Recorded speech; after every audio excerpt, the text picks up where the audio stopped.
Boo! Hi, like Walter, I'm not from this area. I'm actually from Fraser Valley Regional District, Area E. And I came to give you a perspective of the people who live in the highly protected zones, the red zones. I live in a red zone.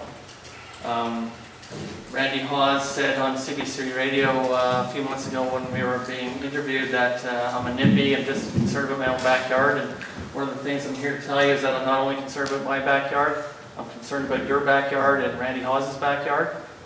And the red zones, you know, you can see on the map, I live on that big stretch where it's a big piece of red with some yellow beside it.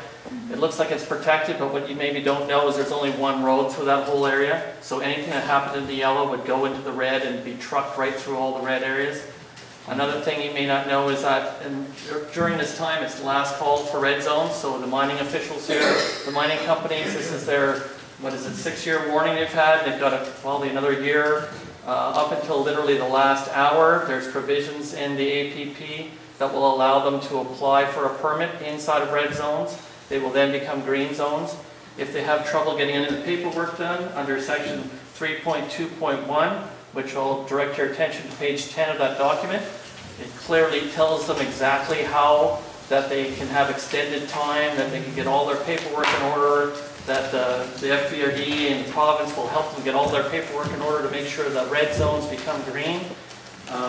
Standing in this room, this very old room, it reminds me, you know, what year are we in? The Mining Act is from 1858. In 2010, I like to think of green as having a meaning that has something to do with the environment. But if you read the APP, green means open pit gravel mining. It has nothing to do with the environment. What year are these guys in?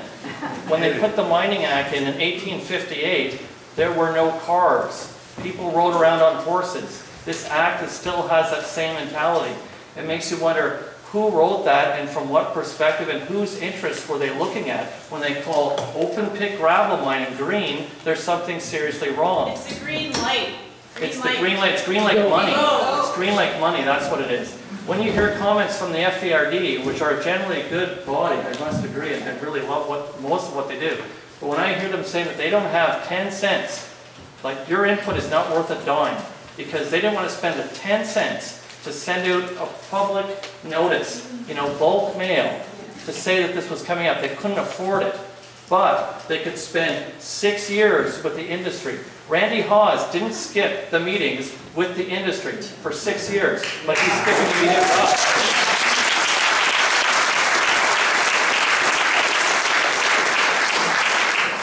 The green zones were supposed to be about ending conflict mining because of, what did it say in the slides, all the problems? What the green zones are going to end the conflict. They're going to end the conflict by the green zones protecting the mining companies from the public. What they're saying is in those green zones, you have no say. They will be self-regulated. They can do anything they want, including inside of salmon habitat. That means you are not allowed to talk about the green zones anymore. So you people in the green zones have a really serious battle ahead of yourselves.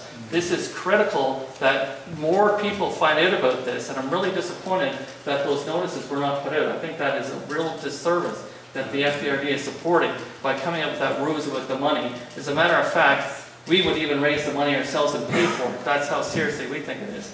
So I ask you all to look into this act. It needs a lot of work. Even the people in the red zone, the people in my valley tonight, right now, are meeting against the red zones, against what's happening in our red zone. Even though we're so-called protected, there's people right now, as I speak, crying in the Chilliwack River Valley because of the huge 30 million ton mine that needs no environmental assessment because it's supposedly too small to need one. And the people from Cultus Valley are visiting them and saying, you know what, you're going to get ripped off just like we got ripped off in Cultus Valley. And the woman who said the regulation stuff, she's absolutely right. The Cultus Valley people told us they've been bugging MEMPR for 6 years to get them to stop breaking the law. And Graham makes some good points. If they collect fees, we can now use that against the companies to what? Make them abide by the law? We actually have to find a new funding mechanism to get the companies to abide by the law? Can't they just enforce the damn bylaws that we already have? Why do we have to let them have all this gravel to earn money to make them abide by the law? It's totally ridiculous. And I'm very disappointed with this act. Thank you. Okay.